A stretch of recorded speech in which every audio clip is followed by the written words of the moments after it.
The way that Wobbles has been playing, you know, I don't know. I think this might be Wobbles' game. Yo, wow. there it was again. Oh my God, from Wobbles. Hello everyone, my name's Soda, and I'm here to talk about this painting you can see behind me. And today I'm joined with the subject of the painting, Panda Global's own Robert Wobbles Wright.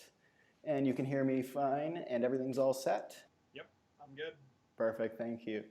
And so just to give you a quick rundown of the painting, the title of the painting is Home Field Advantage. It's oil on canvas, it's 36 by 26 inches, and the image was created by recreating a moment using tasks on my computer, pausing the game, and rotating the perspective so I could get the proper composition. And so, Wobbles, I reached out to you on Twitter when the painting was not even half done, and you were actually able to recognize yourself in the painting. Could you tell the viewers the details, including when, where, and who this was against? Okay, so the tourney was Battle of the Five Gods. It was a 16-player invitational in Austin, Texas, and just 16 of the best Melee players. I got invited because Leffen, a Swedish player, wasn't able to go because he was having visa issues, so I wasn't even in the original group. This happened in the third phase of the tourney. There was a group phase, then a second pool to qualify for the final bracket. I made it into the bracket, and then this was the losers quarterfinals match, and it was me versus a player named Westballz Dennis. So this happens at the end of game one. I managed to land a pretty fancy setup into a grab, and then I finish in style. Yes, I would definitely say so.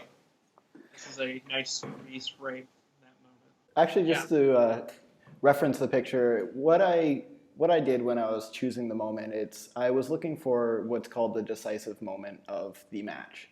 Decisive moment is a term that's usually used in photography that is the highlight or climax of a narrative. Do you think that I made a good decision? Would you consider this one of your highlights? Okay. So I would consider it a highlight for me for the tournament, for sure. For the set, game 3 probably had a more decisive moment, but it was not nearly as cool. I cheese him with something like wave dash down smash, wave dash forward smash, catch him out of his jump, kill him at 30 with Sopo, and I win the game and go up 2-1 off of just utter nonsense. So that was probably more deciding for the set. But this moment for the tournament and for me personally, it was a weird situation that I set up into a grab. Then I turned the grab into a flashy finish when people were expecting me to do something boring. I did it under a pressure situation in a way that turned around a game that was kind of starting to come down to the wire. And so I had a bit of nerves, but I fought them off. I did something fun and flashy against a fun and flashy player in a tough situation. And I did it during this tough, strenuous tournament against a guy who had just wrecked me in Europe. So all of that together made it like probably my highlight moment of Battle of the Five Gods. So personally, decisive as heck. Well, I'm glad I got to hit the nail on the head there. So to stick with the painting, I wanted to talk about the idea that it's named after home field advantage.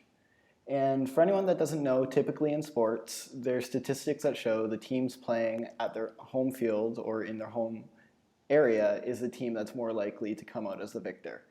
And then you yourself, in an interview with Even Matchup Gaming in 2014, you compared yourself to an away team when you were playing outside of Arizona, where you had went to school. How much of a factor do you think playing on your home field is in Melee? So when I say I feel like an away team most of the time, I haven't always been a very popular player, right? I play an uncommon character. I use an infinite's named after me, and I use it fairly frequently when I'm trying to, play Win. very seriously and win, right?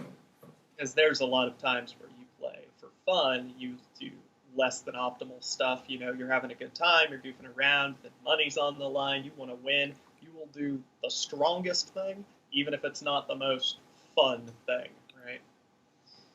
So historically, when I've gone places, the crowd hasn't really been on my side because just, I'm from a state that doesn't have a lot of players, not a lot of representation at these nationals, and not as popular, all that jazz. So a long time ago, I had to get used to blocking out the crowd cheering against me. And that takes a bit of mental effort. But if I get into the zone, I feel like I don't even hear it, right? Or I hear it, but it just feels like there's a disconnect between it and my response. So when I actually have a crowd behind me, it usually surprises me. Sometimes it's even more distracting. So What? You're cheering for me? Don't you know anything? You're not supposed to like me. So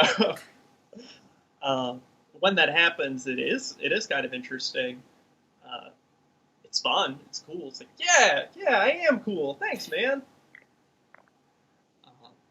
I think some other things come into play with the home field advantage, though. Like I said, with the Sweden tournament, I had actually gotten there a week before and did sightseeing. I got used to it, time zone change, goofing around in airports, being tired, not having access to the food you're accustomed to eating.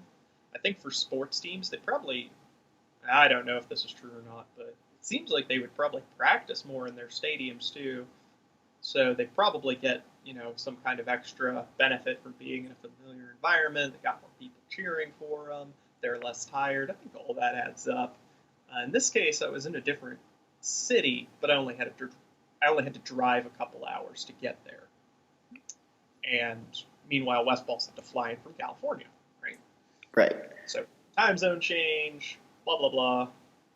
I feel like I kind of had a lot on my side, so home field advantage definitely makes sense in that regard. Right, that's very interesting, and I guess it kind of just adds to what you had talked about with the Texas and Arizona fans. So it's definitely a interesting perspective. So what I'm going to do now is I am just going to circle back to the painting here. And so as I said thank you. As I said in the intro, you are the main character of the painting, and also you're the protagonist. Do you at all relate the idea of being a protagonist to that fan, the negative aspect of the fans and not wanting to let them down? And how would that compare to your reaction of being the antagonist for, let's say, Westballz fans in this case? I'm definitely an antagonist for other people's fans. Just look at the YouTube comments, or don't, because they aren't nice. I was an English major long time ago. Now I'm in a different one. But I remember when you're studying stories, who you view the story from the perspective of really changes, your opinion of the story. You're more likely to side even with the villain as long as you get to see things from their head. And when you're playing the game, you're thinking about it from your perspective. Actually, I brought this up in a commentary thread. When commentators are kind of discussing a match as though it's from the perspective of one player, it tilts the whole view of the match to think this person needs to win. They're the hero, right? And if you're cheering for the other guy and they're barely talking about them, or they're being talked about like they're the antagonist, that really stinks if you're their fan, right? Like, no, I'm a Mewtwo King fan. Talk about how Mewtwo King's going to win. Stop talking about how None from Canada is going to win. Talk about Mewtwo King. What does he need to do? Talk about him. He's my protagonist. He's my hero. When you're playing and you're thinking about it too much from your own perspective, though, it does make you forget the other person. I think I know where you're going, and I believe it was in a different interview that you had actually brought up that idea of the commentary. I'll make sure to link that in the comments for anyone interested. But I think that's definitely kind of circles around that idea of the protagonist and antagonist. And then I also wanted to bring up, you had a blog post not too long ago titled Frame of Mind. And in the post, you brought up the idea of removing the protagonist and antagonist idea when you're actually playing. And so you're treating the match between your opponent and yourself as a lesson for each party. Yeah. So keeping that in mind, I was wondering how you would try and display a narrative without the protagonist or antagonist. And we can use my painting as an example. If you could change how I painted it so it fit into your guidelines, how do you think you would do it?